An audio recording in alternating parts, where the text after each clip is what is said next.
This is the AEW Dynamite December 13, 2023 Winter is Coming full show results video, which takes place at College Park Center in Arlington, Texas.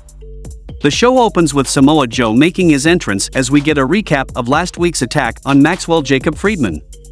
Joe gets on the mic and introduces himself to Texas, and he's come here tonight looking for answers, and not a long time ago he promised MJF he'd keep him whole until he could dismantle him personally at World's End and become your AEW World Champion.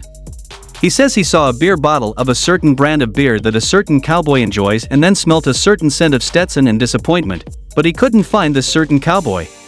Hangman Adam Page comes, and he says if Joe wants to accuse him of something, he should just say it like the man he is, and if you think he had anything to do with it, you'd be surprised, because he doesn't care about the bromance or the laser tag or the game of whodunit, he just does not care. Joe says he made the mistake of thinking he's out here as a detective when maybe he's out here as an executioner. Roderick Strong and the Kingdom come, and he asks if Joe has seen what's been happening, and he spins a conspiracy theory about Max obviously being the devil. Page tries to intervene, Roddy's not having it, and Adam decks him with a hard right hand.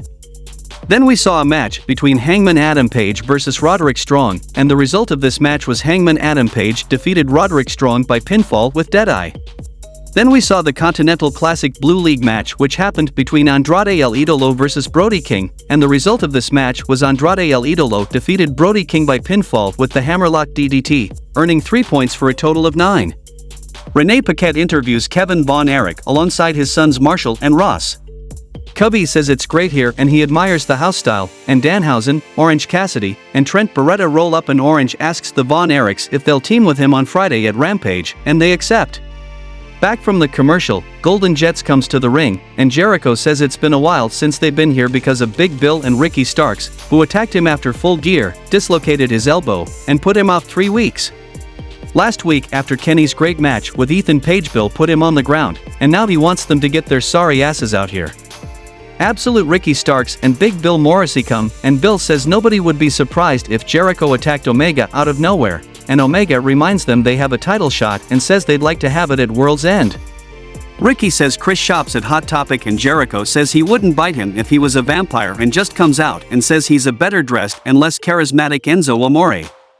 Kenny says Enzo at least let Big Bill have some of the spotlight. Starks fires back and says it's all talk, and if they want a war at World's End, they got it. Then we saw a match between Riho versus Ruby Soho, and Timeless Tony Storm was sitting at the commentary desk, and the result of this match was Riho defeated Ruby Soho by pinfall with the double knees, and Tony did the clap for Riho. Then we saw a Continental Classic Gold League match between Jay Lethal versus Rush, and the result of this match was Rush defeated Jay Lethal by submission with a body scissors sleeper hold, earning 3 points for a total of 6. Then we saw a Continental Classic Gold League match between Switchblade Jay White versus Mark Briscoe, and the result of this match was Jay White defeated Mark Briscoe by pinfall with Blade Runner, earning 3 points for a total of 9.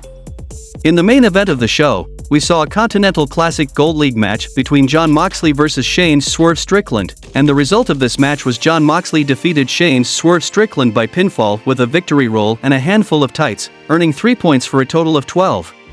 Post-match, camera goes to the backstage where Hangman Page was fighting against Devil Mask Gang, and they attacked Hangman, and we also seen the guy who wore the devil mask, and the gang put Hangman through the car's front glass, and Hangman was painting, and the show goes off the air.